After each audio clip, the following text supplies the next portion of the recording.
Today we're going to be finishing up the lesson of Abigail and Nabal. Today we're going to be talking about characteristics of a fool. Characteristics of a fool. When I say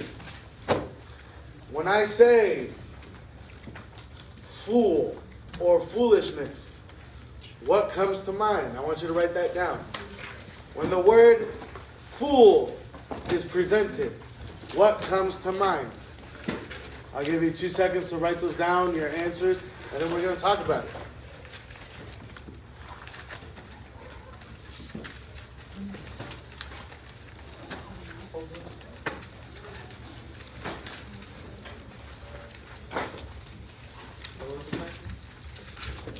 When the word fool is presented, what comes to mind? When you hear the word fool, what do you think of?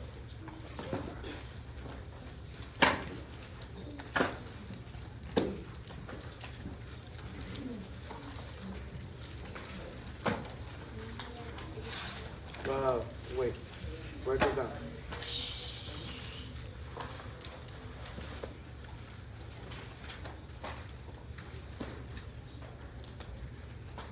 Just wait.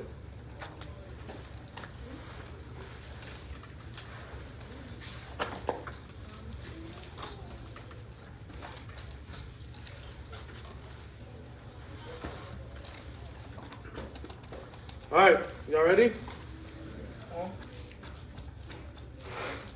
Hopefully y'all wrote down 2 or 3 of them.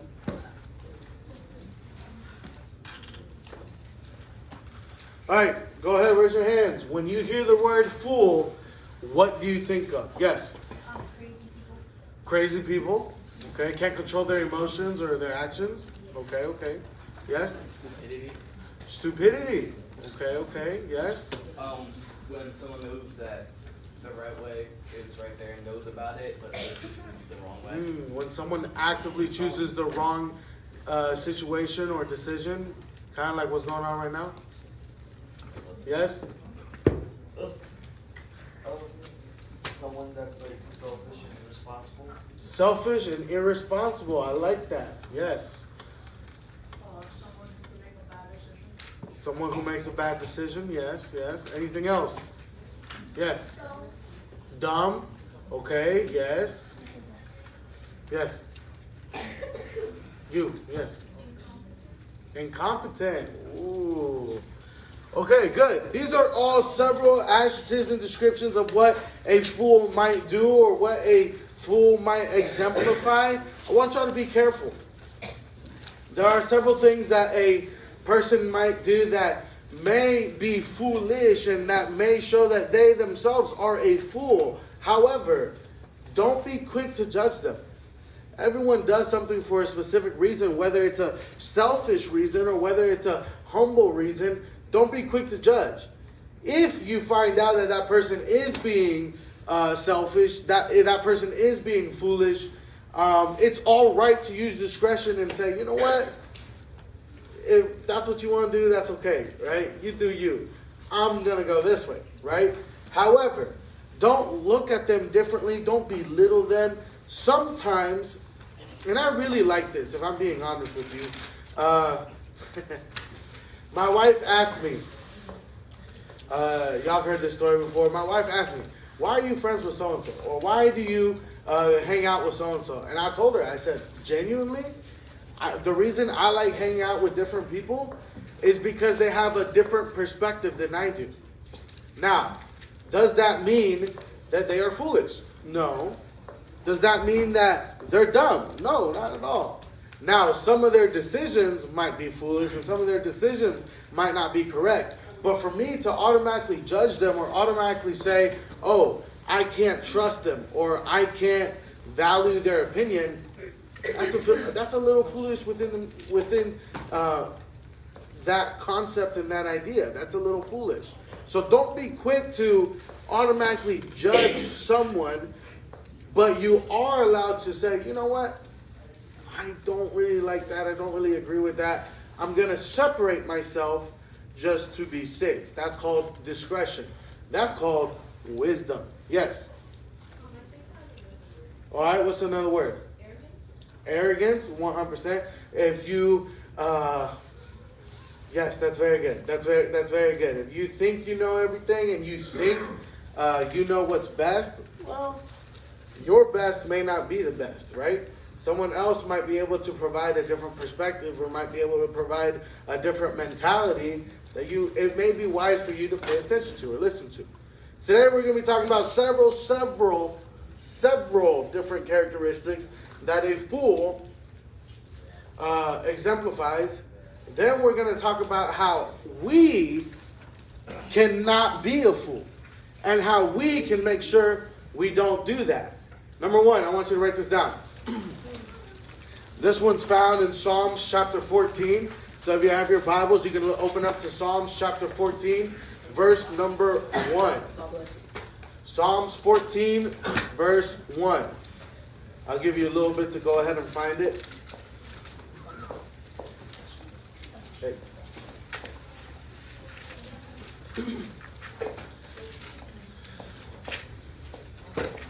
Psalms 14, verse number 1. According to the Bible, this is what Psalms 14:1 says.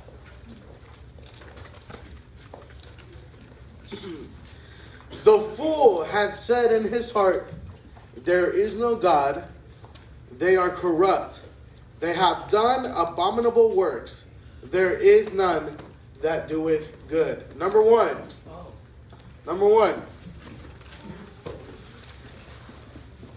The fool says, there is no God. The fool says, there is no God. Such ideas as no God for me, or I don't want God, and I will not have God, are the thoughts of fools.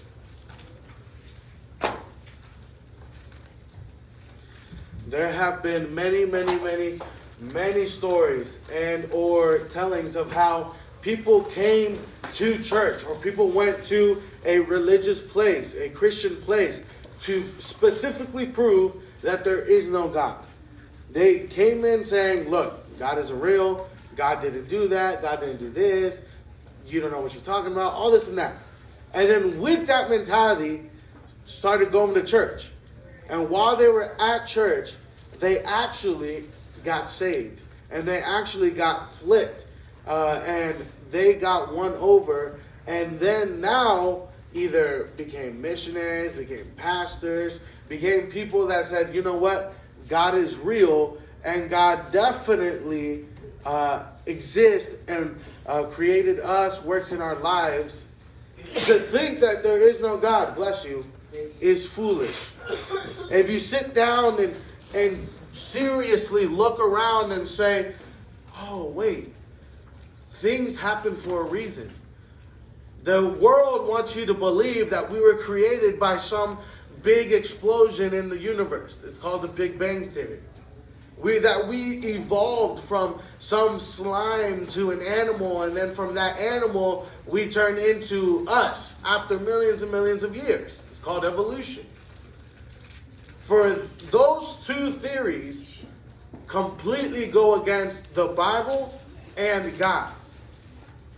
If you sit down and think, man, how does the universe work? It can't work based off of just an accident, a coincidence. There is design in our universe. There is design within you. A complicated design, a specific design to show God's handiwork in your life. For you to somehow live and somehow exist and somehow not die, it's not possible. It's illogical to think, oh, this just happened. That doesn't make sense. You say, Pastor, what are you talking about? Do you know that the earth is, if I remember correctly, inches, I don't remember how many inches away from being either too far from the sun that we freeze to death, or a few inches too close where we burn to death? The Earth, as you know, is in orbit of the sun, right? It goes around the sun. It goes around in almost an oval shape. When it's farther away from the sun, we get winter, all right? It's getting into fall. It's getting nasty outside. It's getting cold. My middle school has a game today. It's going to be a cold, wet game, all right? When we're closer to the sun, closer to the orbit, or because of the orbit, we get summer, right? But if we were just a few inches too close, or a few inches too far, we would either burn up or freeze to death. Imagine that. I don't believe that just happened. I don't believe that we just got lucky to be so close and so far, literally in the perfect spot to just exist. What are y'all's take on that? Do y'all agree with me? Do y'all disagree with me?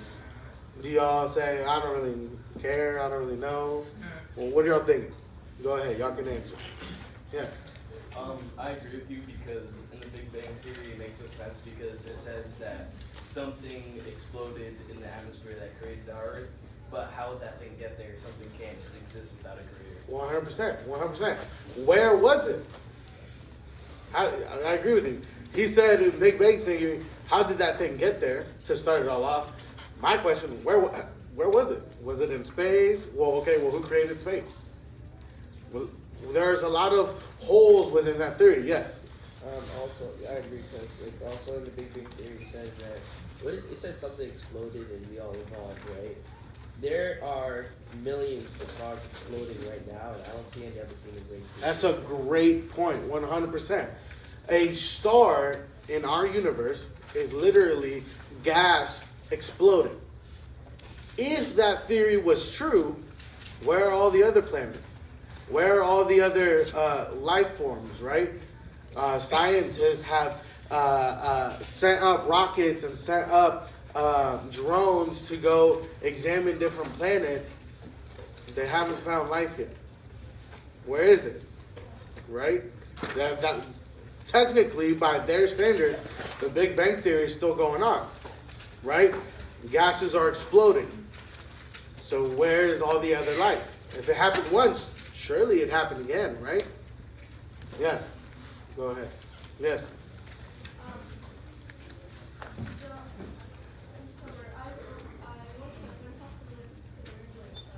Uh-huh. And science can't and matter can't be created, but that is an explosion made out of matter.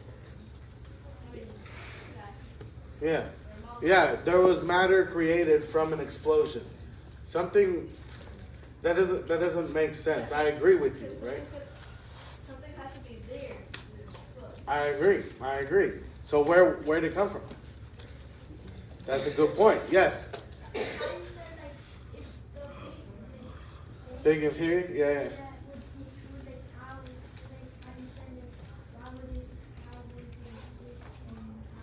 Yeah. I don't know. They just say it does. That doesn't make sense. Yes.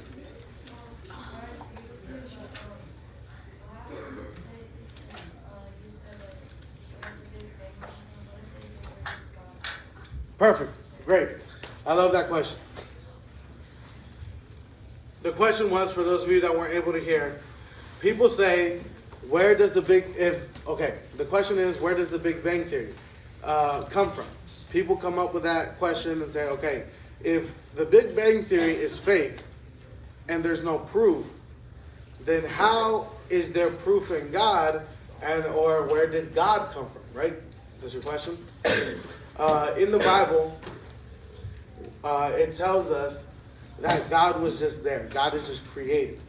Not only was just God there, God is not limited by time. You and I, our concept of time means that there was a beginning and there is an end. God does not work in our concept of time. God existed and exists, right? However, don't get so deep into it, because at the end of the day, there are certain concepts that apply to God that you and I will never understand. That's just how it is. Our minds are finite, which means we have a beginning and the end. He is infinite, right? There is no beginning and there is no end. Not only that, in the story of Genesis, it tells us how he created life and how he created the world and the universe and what we know it to be. Not only that, okay, Pastor Eric, you're saying God was created before or God existed before, then he created everything. I don't know if I believe that. Okay, if God didn't do it, science wouldn't agree with God. You say, what are you talking about? Let me make sure I use the correct scientific term. So give me 1 second.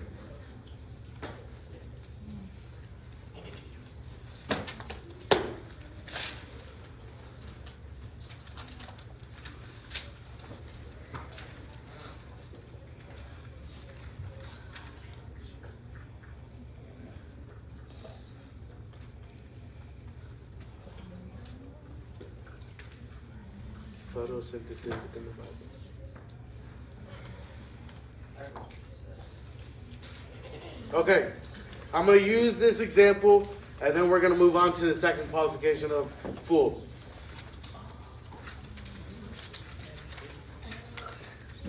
In Genesis 1, you say, all right, I still need a little bit more proof, Pastor. That's fine. We're going to talk about it, all right? Asking these types of questions is not wrong. So I don't ever want y'all to think, well, you're not supposed to talk about that. No, let's talk about it, okay? If not talk about it with me, go talk to your parents about it, okay? If not talk to your parents, go talk to Pastor Russ. If not talk to Pastor Russ, come talk to me. If not me, Pastor Joseph, right? Don't ever stop asking questions, okay? You're allowed to ask questions. Saying that. My statement, God existed. God is before time and he will always be after time, okay? He is eternal. Not only did he create the universe and create our world and our life, but science also agrees and proves his design. What do I mean by that? Specifically in Genesis 1, verses 11 through 12, the Bible says, "And God said, let the earth bring forth grass, and the herb yielding seed, and the fruit tree yielding fruit, and his kind, whose seed is in itself upon the earth, and it was so. And the earth brought forth grass and herb yielding seed after his kind, and the tree yielding fruit, whose seed was in itself after his kind, and God saw that it was good." The term photosynthesis is not in the Bible, but the Bible describes the creation of plants and the light necessary for life, which some interpretations connect to the process. For example, and then it gives me Genesis 1, 11 through 12, and 1, 3 through 4. "And God said, let there be light, and there was light. And God saw the light, and it was good. And God divided the light from the darkness." Okay, so two different things happened. God established light and darkness, which then is described as night and day. Do we still have night and day today? Yes. Yes. Not only that, the Bible describes the process of photosynthesis. In other words, the study from where plants need the sun, and then rain also comes down from the sky to give strength and nutrients to the plants, to then release nutrients into our universe, or for us, if you will. Trees allow us to breathe. Y'all know that, right? Trees allow us to breathe like clear, fresh air. And then all of that, like water, gets evaporated back into our solar system, and it creates this cycle, right? It's called the water cycle. The Bible describes that, and photosynthesis, and night and day, all within Genesis. If that was all an accident, where's the proof?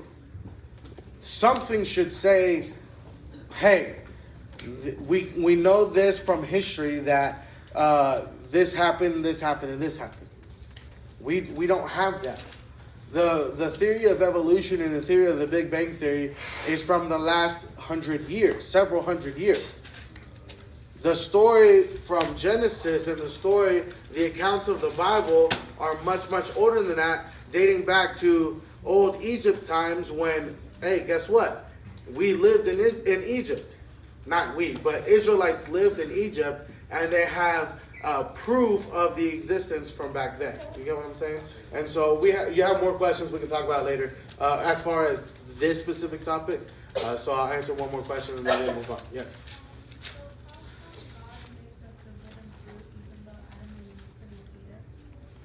It was why did God create the forbidden fruit? You have an idea? Yeah. Yes. Because God lets us choose our own choices and the way we want to go down. He'll always be there for us, but if we didn't give him that option, then he's kind of just forcing them to be there and be part of whatever he's doing. 100%. God is still God. However, God doesn't want us to be forced or programmed, if you will, to only worship him. Pastor, what are you talking about? If we were programmed from the beginning to only worship God, would he have followers or would he have robots? Robots, right? Like, I'm not trying to be funny. If we were established, right? Yes. To specifically worship God as soon as we came out and as soon as we were born, and we didn't have a choice, he has robots. He has soldiers, right? You and I don't have a choice. That's not God. God is all powerful. God is all knowing. He knew what would happen. However, he wants you and I, and at that point, Adam and Eve, to actively choose him. To actively choose to follow him. Did he set them up for a failure? No, I don't think so. Imagine getting, let's say, 99 trees or 100 trees. 100 trees, right? And God talking about not touching or not looking or not eating from 2 trees. You have 98 different trees to choose from. Me personally, I'd be okay with that. I really wouldn't care. At least I think I wouldn't care, right? However, Adam and Eve were deceived by who? The devil. And therefore started focusing on those trees, started focusing on that fruit, and therefore sinned.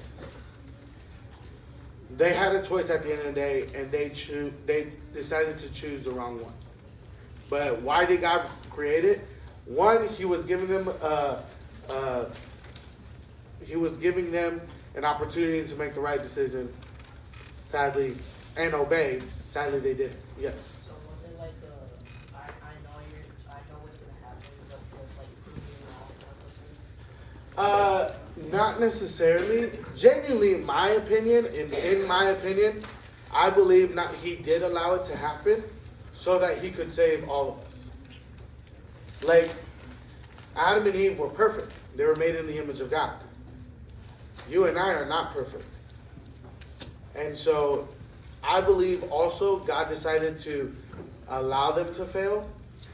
One, because he wanted them to choose him, right?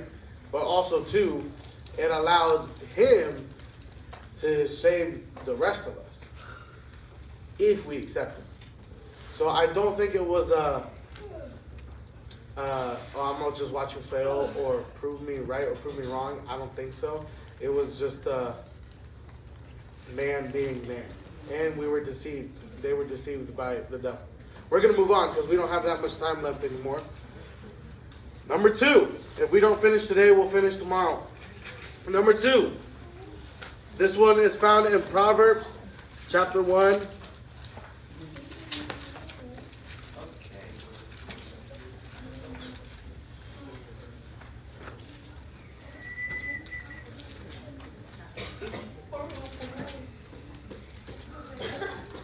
All right, Proverbs 1:7. Let me read what the verse says.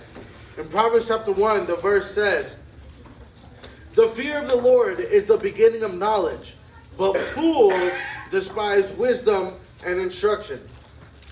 Such ideas as, I know it all, nobody can tell me what to do, and I don't need to know that, are also thoughts of a fool.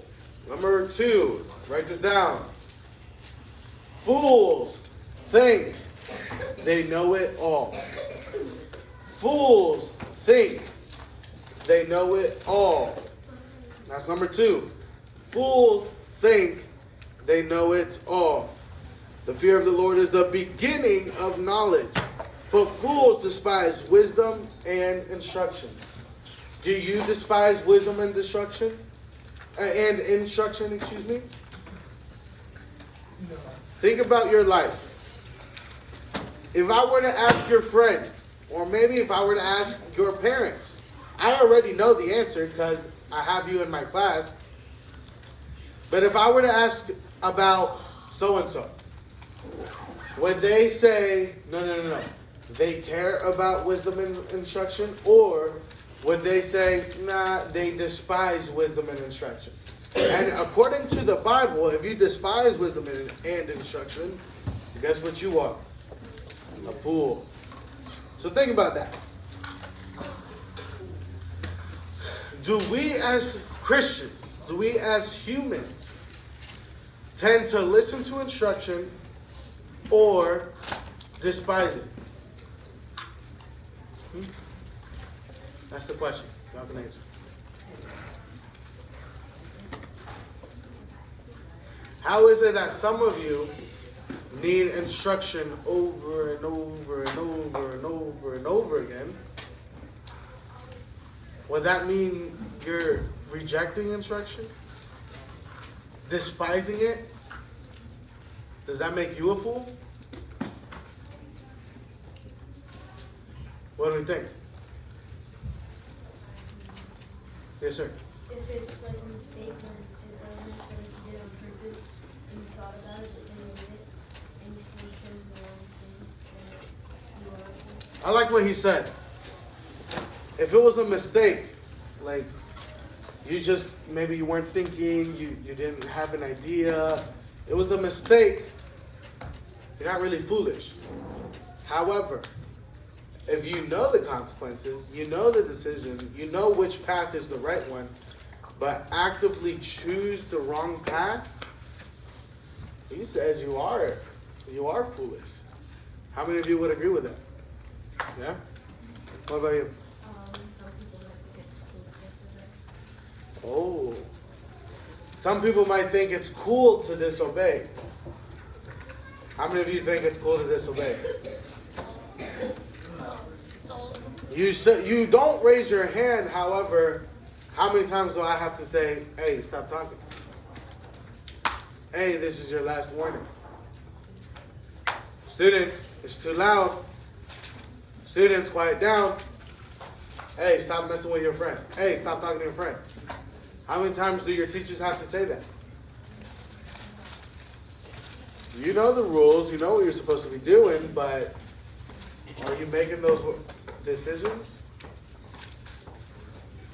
How many times have I gotten onto y'all or told y'all about your chains?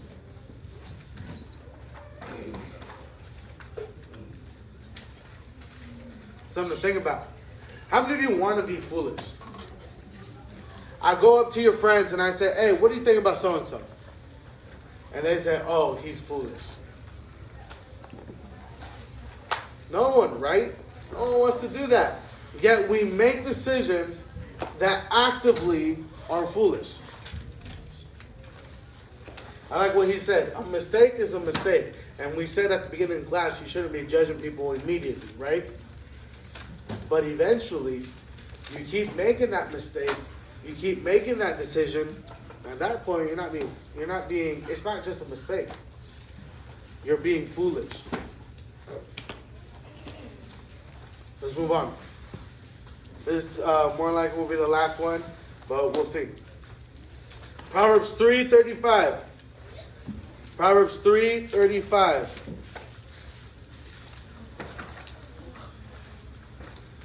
Verse 35 says, the wise shall inherit glory, but shame shall be the promotion of fools. A fool's reward is embarrassment and shame. Write that down.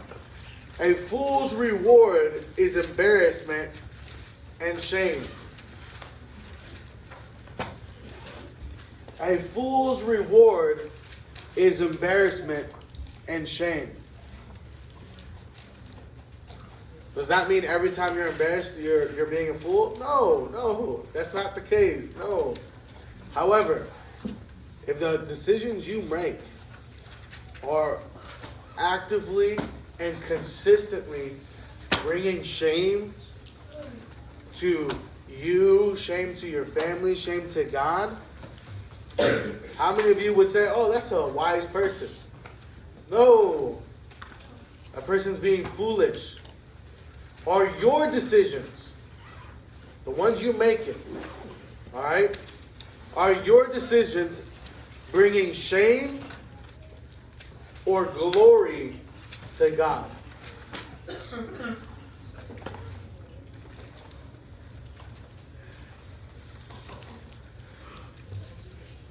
I'm going to tell you a quick story. When I turned 18, I told y'all there was a few things I wanted to do. One of them was get my motorcycle license and buy a motorcycle, and I was able to do that. However, when I turned 18, I wanted to do something else. As you know, once you turn 18, you are an adult, a legal adult for the most part, right?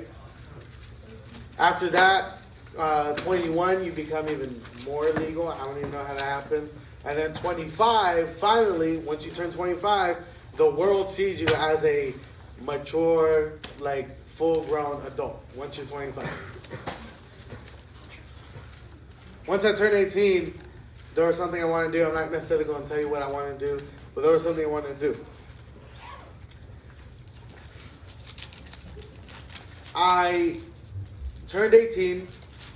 I was on a basketball trip with my school, surrounded by my classmates and coaches and teachers. After the game, I thought I was cool.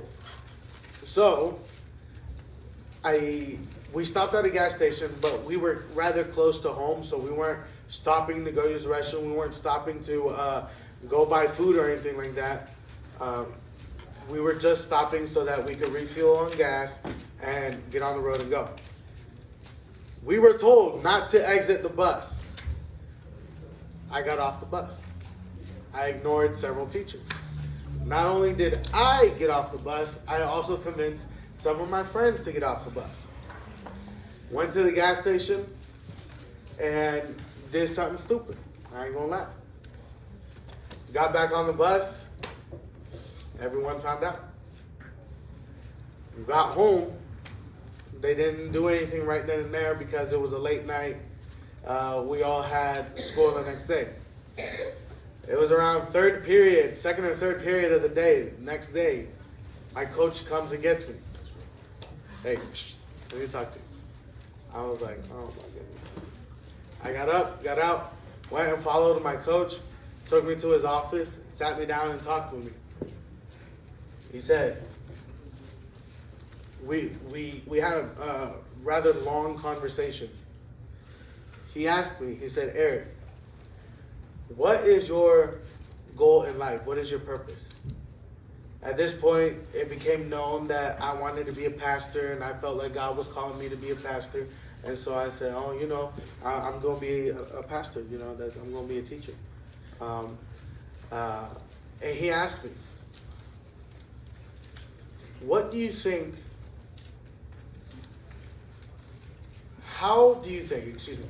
think your influence will be able to grow or to be able to influence when you are doing this type of stuff?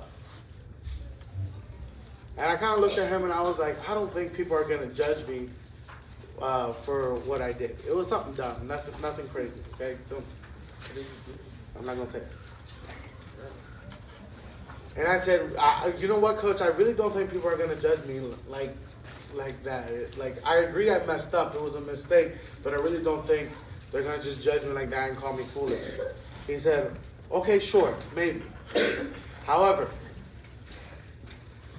Imagine the amount of impact your influence would have had concerning this situation if you didn't do it versus the amount of influence you will have because you did do it.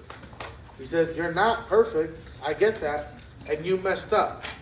However, your words have more influence when you say, I have never done this, the Bible talks about not doing this, you shouldn't do this. Versus, oh, I do this, or I have done this, even though the Bible says not to, so you shouldn't do it. How many times have you been told, whether by your friends or by someone else you know, hey, don't talk in class, but then the next hour, your friends are the ones talking in class? How has that happened to you before? Yes? Only 4 of you? 5 of you? Okay, yes. When that happens, do you go, oh, you know what? He's right. I still shouldn't talk in class. Or do you go, what? This dude is talking in class, and he just told me not to talk in class. Am I ever going to listen to him again? No. Why? Because he's not trustworthy. The decisions you make now will determine how much influence you have in the future. You say, Pastor Eric, I'm not going to be a pastor. That's fine. I'm not talking about you being a pastor. You will always have influence, whether, listen up, I will dismiss you here shortly. You will always have influence, whether you're working in a secular field as a cop or whatever the situation is, or if you are in ministry. Listen up, students. Make sure you are making wise decisions that don't throw away your influence and put you in that category of foolishness. Make the right decision. We're going to go ahead and end the video there, and then we'll talk, and I'll dismiss you shortly.